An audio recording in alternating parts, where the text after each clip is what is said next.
各位崇德社嘅姊妹你好嚇，今日我講嘅其中一個話題咧，呢個講題咧係同我哋中國傳統文化係好有密切嘅關係。呢個咧就係易嚇，易究竟係乜嚟嘅咧？咁係書啊，係文化啊，定係一個致富咧？咁我希望通過大概呢半個鐘頭到，就同各位係做一個概述。在我講呢個話題之前咧，通常我都會遇到我啲朋友傾開呢個話題嘅時候咧，都會遇到3個情況。第一個情況咧，就係Dorothy，我咧對於易咧係好有興趣㗎。但係咧我都有自己喺坊間度買咗啲書嚟睇，但係咧我睇咗唔夠3幾頁咧，我就睇唔落去啦，因為我根本睇唔明。我係咪亦係好難明嘅咧？咁我通常就會同佢講，易本身係一個好龐大嘅知識系統。咁當然啦，任何嘅學問咧都係有淺有深。就算係坐到去太空嘅太空人，佢哋喺個太空站嗰度長住，都唔係即刻係可以成功啦。咁所以其實學習咧係好着重咧，就係有冇基礎，有冇老師能夠咧係俾你一個入門，你攬咗入去個門檻之後，有一個基礎咧，自己點樣去發揮咧，就天空海闊啦。第二個情況咧，我都遇到好多嘅，就係我啲好朋友咧，通常都會講，Dorothy，易啊，係咪即是占卜算命啊？咁第一個反應就會即刻嚟呢個㗎。咁我就會同佢講，呢啲係其實係一啲好邊緣嘅其中一啲知識嚇。如果你將易係等同呢一樣嘢咧，你就實在太過看輕佢。佢裏邊嘅嘢絕非唔係你剛才講嘅咁簡單。第三個情況咧，我都遇到好多嘅，就係咧同我啲朋友咧，我都想去認識佢啊。不過咧，我自己有宗教信仰啊，咁我唔知道咧會唔會係同我嘅宗教信仰有矛盾衝突咧咁，所以佢哋係會猶豫嘅。咁我就會同佢講，任何人佢有自己嘅宗教信仰，但係同時咧，任何一個人都有自己嘅國家民族嘅文化底蘊。如果我哋從一個歷史文化嘅角度去了解自己本身我哋嘅祖先嘅嘢，咁呢樣嘢照計應該唔會係有矛盾衝突啦。咁所以咧，我就會咁樣同佢解釋。咁究竟易係乜嘢咧？其實易咧，我哋睇下個真身，淨係睇呢個真身咧，大家就會已經可能會有少少驚啦。但係咧，真係好有趣。我哋嘅祖先啦，佢將易呢個咁樣嘅知識咧，其實係最先嘅時候咧，只係出現咗係由兩個符號出現嘅啫。咁呢兩個符號咧，就如果根據裏邊嘅歷史文獻講咧，佢就產生於約莫我哋6000至7000年前。嗱，嗰陣時係未有文字嘅。咁啲人就會話可能係伏羲咁樣嚇。咁當然呢啲係傳說啦。但係的而且確成個易嘅系統咧，其實就由呢兩個符號開始嘅，就係一橫同埋一橫中間斷開。咁一條連嘅一橫同埋一橫中間斷開咧，其實只係兩畫嘅一個符號。咁如果呢個符號咧係符號，冇任何意義咧，佢唔會發生到後邊咁多時間。但係呢兩個符號咧，當你賦予咗概念同埋賦予咗佢嘅意義咧，就好多時會發生啦。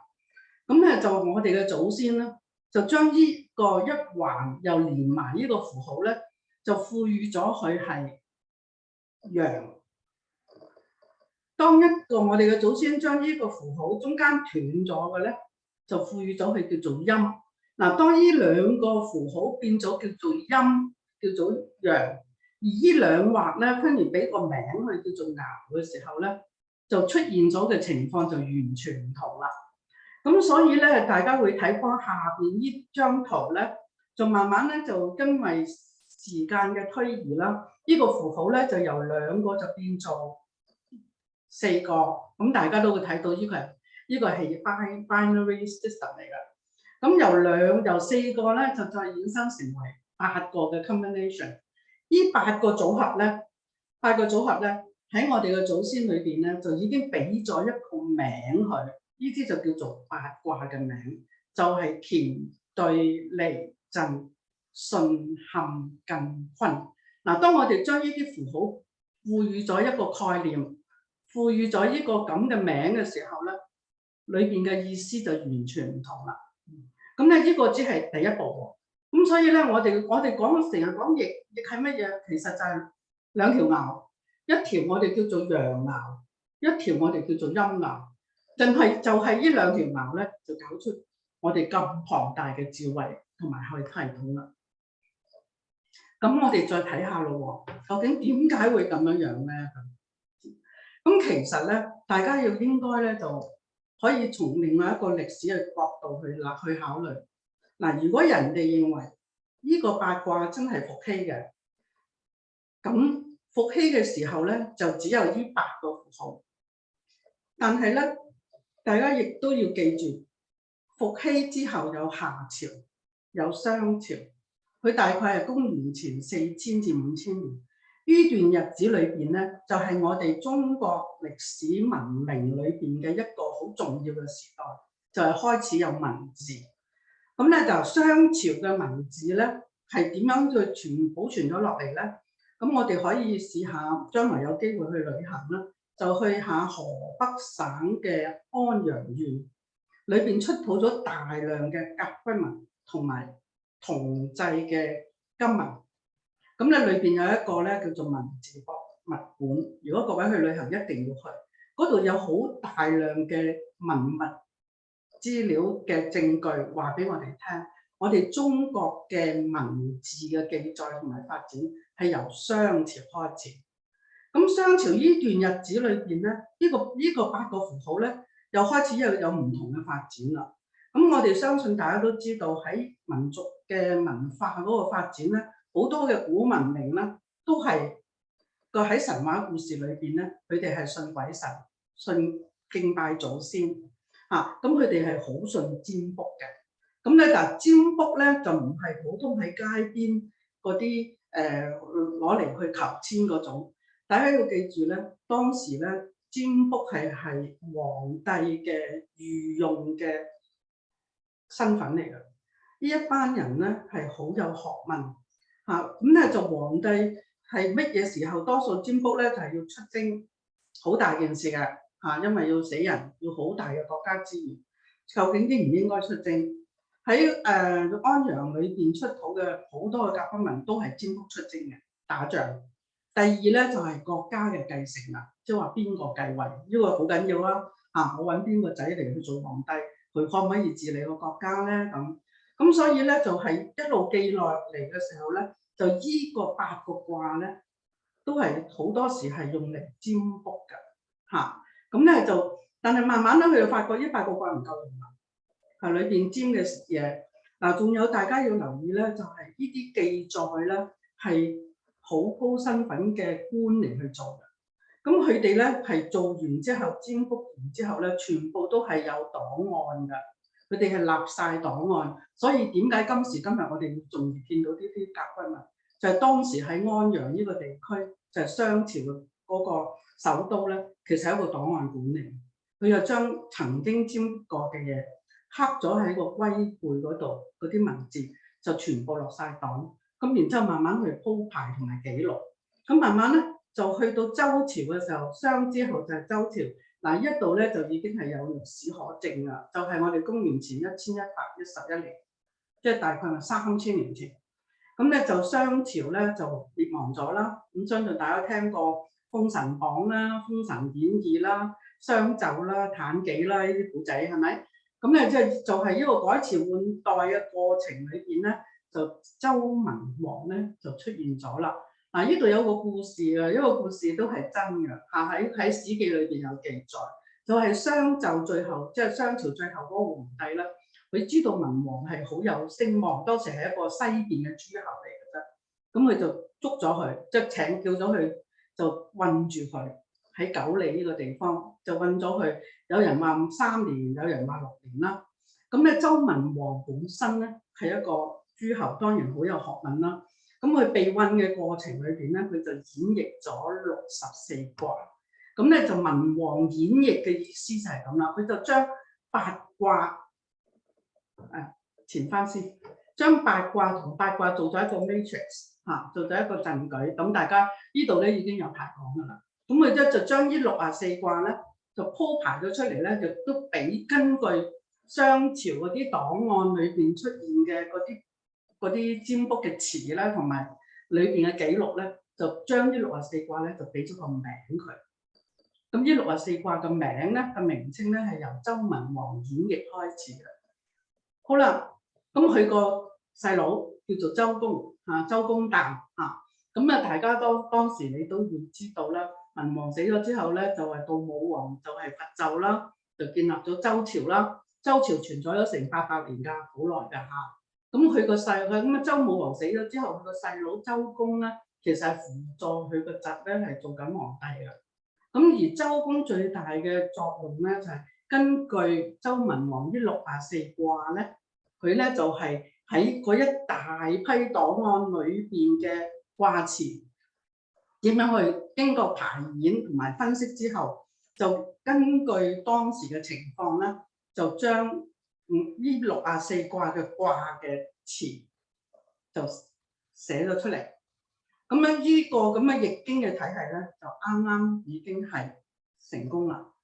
咁咧就呢64卦咧，相信大家都知道啦，就係大家要記住當時咧，唔係一個人一個時間可以作到出嚟嘅，而係經過一個累積一個知識同埋排比一個驗證嚟去累積出嚟嘅。咁所以咧就係我哋叫嘅點解叫周易咧？其實就係由周公成咗呢個64卦嘅卦辭同埋爻辭之後咧，64卦嘅周易咧就基本已經完成咗噶啦。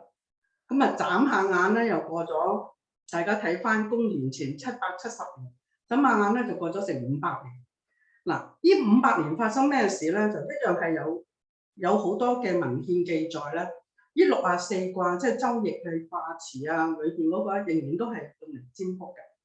咁咧就喺左傳裏邊咧有23個古仔，係真係記載住嗰啲諸侯究竟佢點樣去用呢64卦。咁但係咧，大家要記住咧，當時嘅知識咧個傳播唔係好似而家咁樣有 WhatsApp 咁快上到去，佢哋知識佢個傳播係比較慢。咁但係經過500年之後咧，就出咗個問題，就係大家都知道啦。500年之後好多嘢都已經遺失咗。亦都好多係唔明㗎啦，咁所以咧，我哋咧就係好多謝，就係春秋嘅時代，我哋一個萬世師表就係孔子嚇。咁咧點解我哋會多謝佢咧？就大家要留意咧，孔子咧佢一般嚟講咧，人就以為佢淨係講儒家思想。嗱，固然儒家思想係孔子一個好大嘅貢獻，但係我自己認為咧，孔子最大嘅貢獻咧，就係佢係刪詩書定例國作春秋。咁其中一個佢最大嘅一個影響咧，就係佢為易經呢64卦佢重新整理、重新注釋，因為太耐啦，好多人已經唔記得咗究竟呢64卦究竟係做乜㗎啦，同埋裏邊嗰個概念係點樣生成。咁所以咧，我哋會多謝我哋呢2500年前嘅一個大學問家、大教育家，所謂萬世師表咧就係孔子。孔子咧就會為呢64卦咧就重新落注，跟住你哋睇唔明，就寫咗10篇文章嚇。咁呢10篇文章我哋叫做十易叫做十易。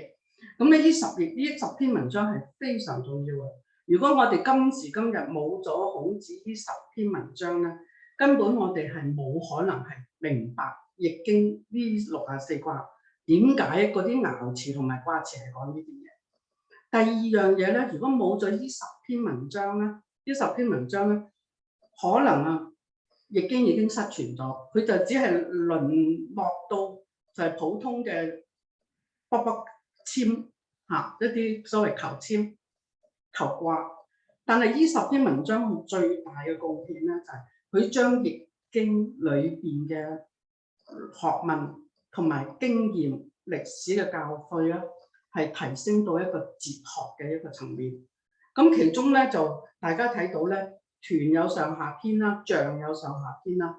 最難得嘅就係易繫辭上下篇，易繫辭呢兩篇咧，係將易作為一個哲學嘅角度嚟去演繹。咁你呢篇文章，呢10篇文章係非常之重要。咁當然，如果根據學者嘅分析咧，就認為咧呢10篇文章唔係淨係孔子寫嘅，咁咧就喺個團傳、象傳、文言傳同埋繫辭咧，有人就會根據好多嘅資料咧，就話多數都係孔子同埋佢個學生寫嘅。咁而咧就説卦傳、序卦傳同埋雜卦傳咧，就會可能係戰國時候佢嗰啲後學咧係根據嚟去分析。但係我哋一般叫佢做十翼，嗰個翼咧係會飛嗰隻嗰個翼啊，就係話如果冇咗呢10篇文章，翼呢64卦就係只係一般嘅卦象，就係因為有呢10篇文章，所以佢已經係提升咗佢我哋嘅哲學啦嘅嗰個咁樣嘅層次。嗱，咁咧就去到呢度嘅時候咧，都係公元前2000年代400到200年左右。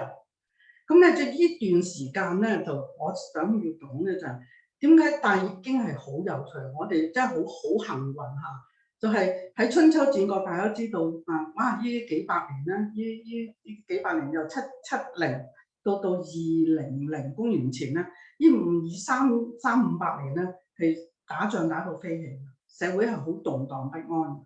咁咧就啲諸侯割據啦，就彼此之間咧嗰啲人嘅流徙咧，人嘅嗰個流動係好容易嘅。咁啊，所以咧就啲人睇到當時咧都係思想係最開放，係好喺思想同埋哲學個層面嚟講咧，係出咗好多唔同嘅諗法。咁咧就呢度所謂九流十家，大家可以呢度睇到。咁啊，其中咧陰陽家啦，道家啦，大家睇到啦呢啲咧都係喺度影響緊易經嘅喎，佢哋要將佢哋嘅睇法咧，又係再喺易經嗰度攞啲養分啦，攞啲知識嚟去豐富佢自己。咁所以陰陽嘅五行啦，道家嘅睇法啦，已經係開始互相碰撞。喺呢個過程裏邊咧，我哋又發揮咗碰撞到好多新嘅方法啦。咁咧就所以咧，易嘅一個發展咧，又去到另外一個唔同嘅層次咯。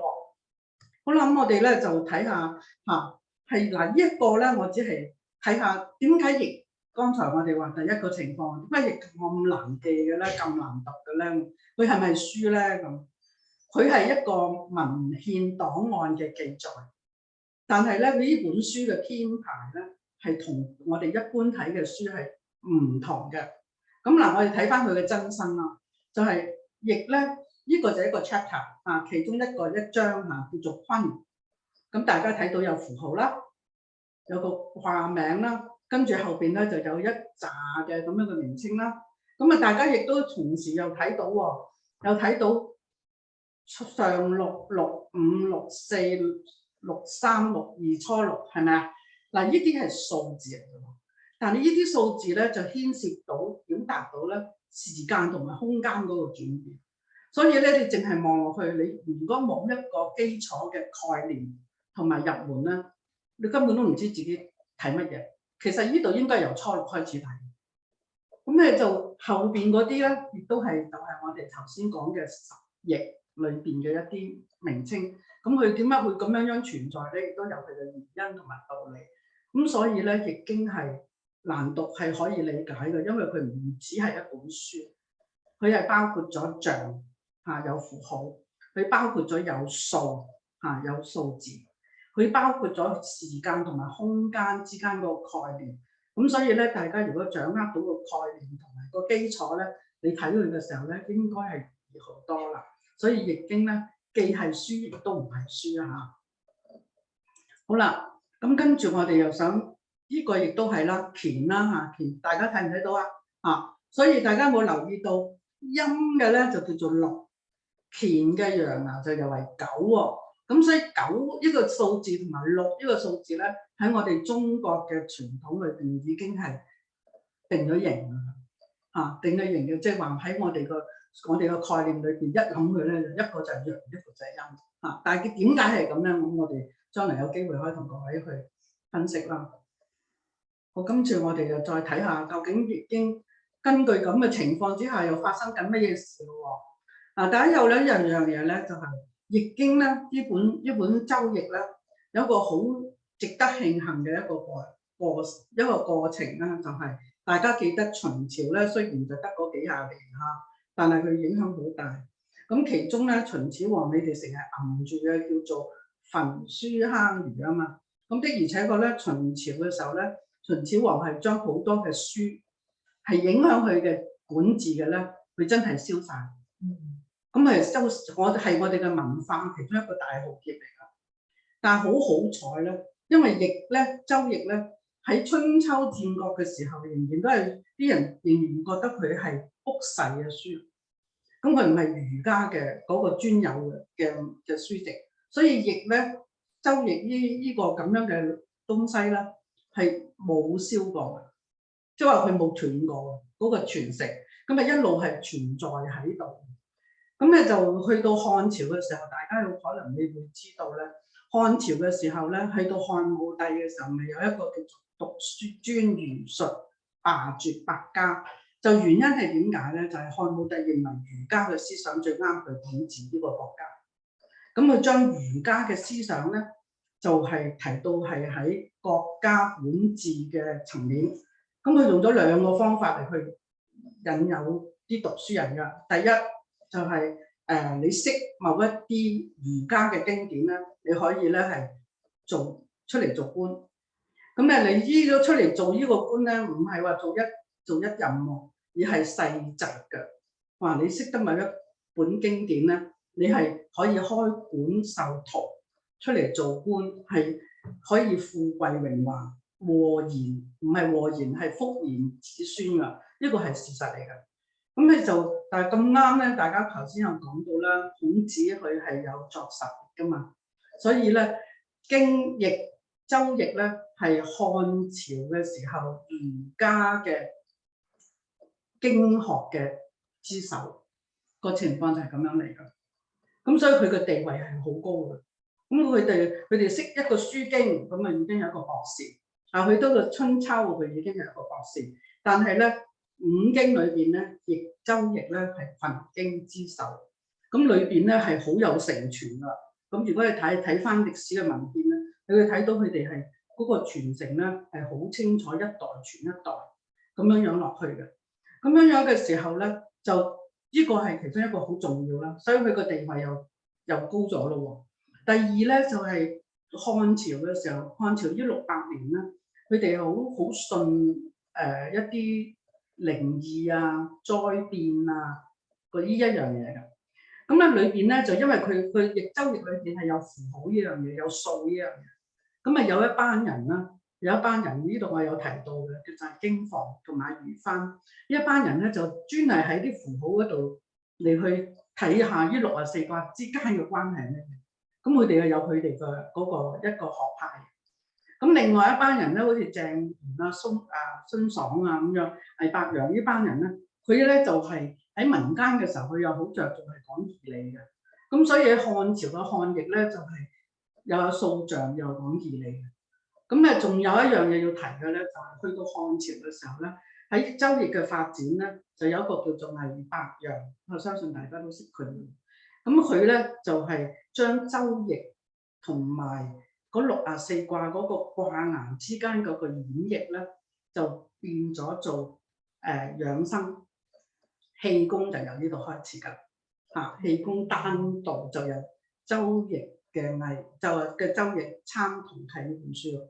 所以呢本書咧，如果各位係有收集內丹啊或者氣功啦，你一定要識佢，佢影響係好大嘅。咁好快我哋落到去魏晉嘅時候，嗱，魏晉咧呢個嗱，我哋會留意到，有冇留意到呢個學問咧係根據唔同嘅年代當時嘅學術風氣同埋人物咧，係將佢一路咁樣附加呢個智慧上去。咁去到魏晉南北朝呢300幾年間咧，就有兩個好特別嘅情況嚇。一個咧就係戰亂啦，第二咧就係外族嘅入侵啦。咁咧就喺呢段日子裏邊咧，呢段就你望都望到啦，真係7個咁嘅，唔止7個添嚇。咁咧就呢段日子裏邊咧，就亦都係好動盪嘅。嗰啲士大夫咧做官嘅咧係做得好唔安樂嘅，因為就係改朝換代太急啊，兩下手勢就可能成家被抄家。咁所以咧，佢哋咧喺嗰個時代嘅時候咧，就出現咗兩個情況。咁啊，但第一個情況就有一個新思維出現。呢個新思維咧就由東漢咧佛教嘅傳入。佛教嘅傳入咧係俾咗除咗經學之外，有另外一個思想嘅唔同嘅睇法。咁呢樣咧影響魏晉嘅。第二個新思維咧就係道家嘅嗰個崛起啦。咁啊點解咧？就因為佢哋想避難嚇，佢唔想出嚟做嘢。咁啊冇啲知識分子冚唪唥都係高門望族。咁我哋做乜咧？咁樣就叫做清談咯。講下宇宙，講下人生，講下哲學，就講呢樣嘢。咁咧往往咧就去到呢度咧，我哋嘅周易嘅發展咧，就由經學咧就發展成為玄學。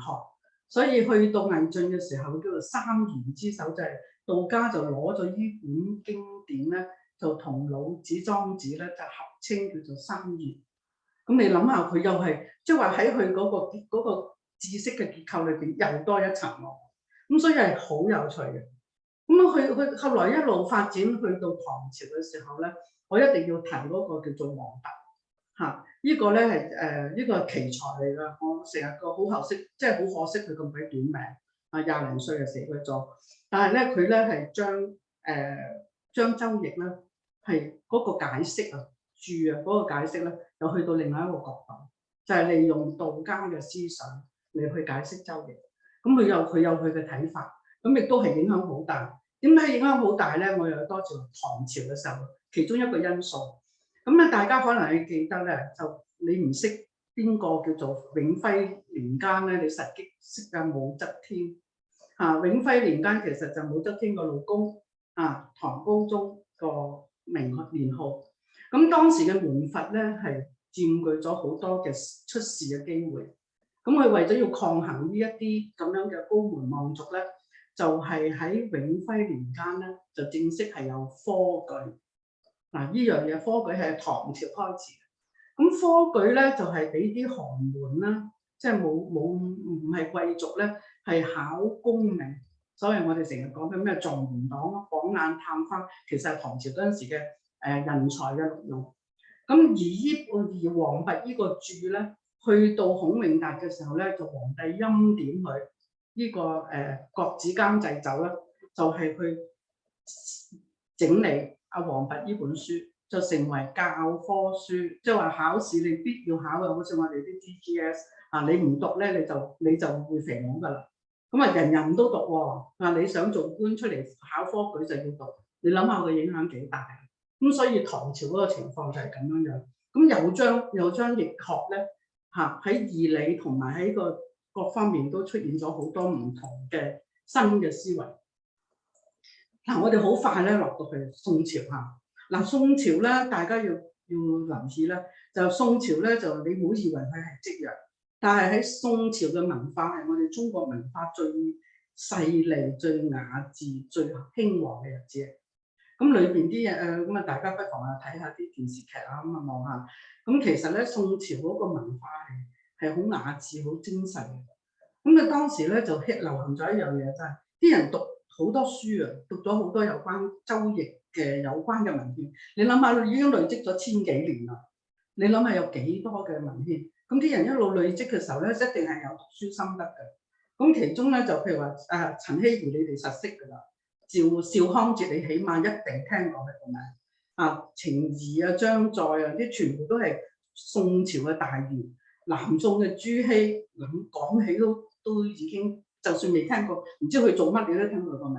呢啲全部都係對於我哋周易咧係嗰個研究貢獻好大嘅。咁而宋朝有一樣嘢好有趣嘅就係佢將我哋周易咁深嗰啲文字啊嗰個展釋咧，就畫咗好多圖，用個圖嚟去顯現。咁所以咧，太極圖說咧就係程伊川嘅一篇曠世古今嘅一篇文章同埋一幅圖。咁而家呢幅圖仍然喺佢個鄉下裏邊。咁大家要記得咧，朱熹係程頤學生嘅後學嚟。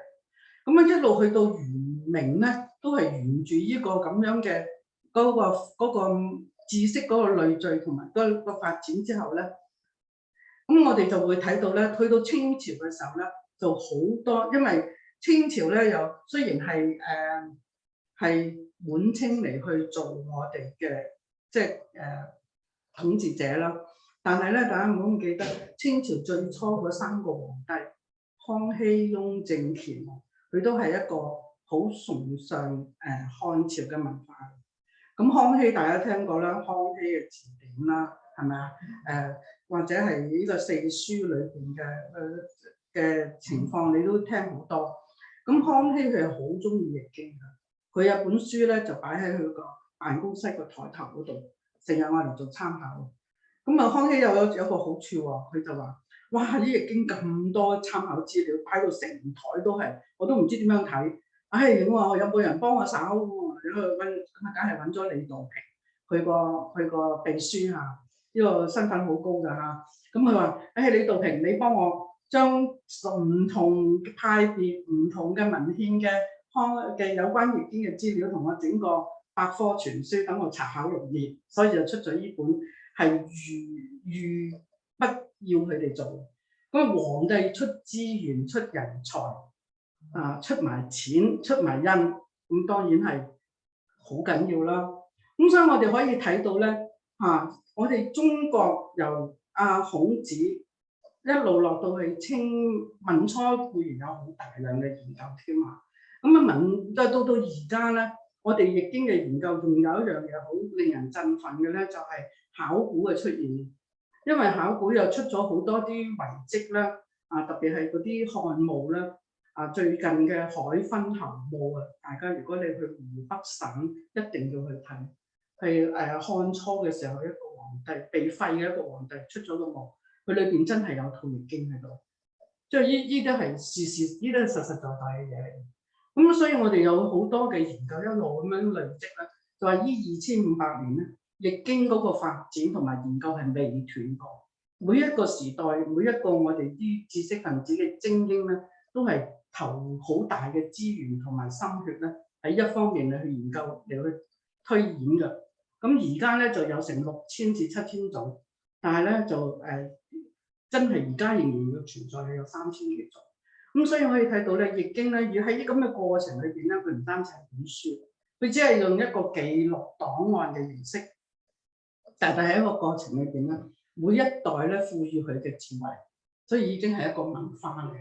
一個文化，咁亦都係因為咁樣樣咧，就演繹到咧，演繹到易經裏邊咧有好多嘅內容咧，就係有人將佢咧係賦予新嘅生命同埋再創造。咁咧佢咧就係可以咁樣講，就話64卦佢一定係唔可以離開佢，就係周易。但係嗰10易咧，即係話孔子嗰10易咧，因為由漢朝開始咧，佢已經係統結埋一體。喺咁嘅過程裏邊咧，佢已經係一個核心嚟嘅。但係由於咁多個朝代有唔同嘅學風同埋我哋嘅祖先我哋嘅知識分子嘅精英嚟共同嘅參與同埋研劃咧，就只成係一個好龐大嘅知識系統。呢個知識系統咧，仲有一樣嘢係好令我哋開心嘅咧，就係佢唔單止係只係講易經。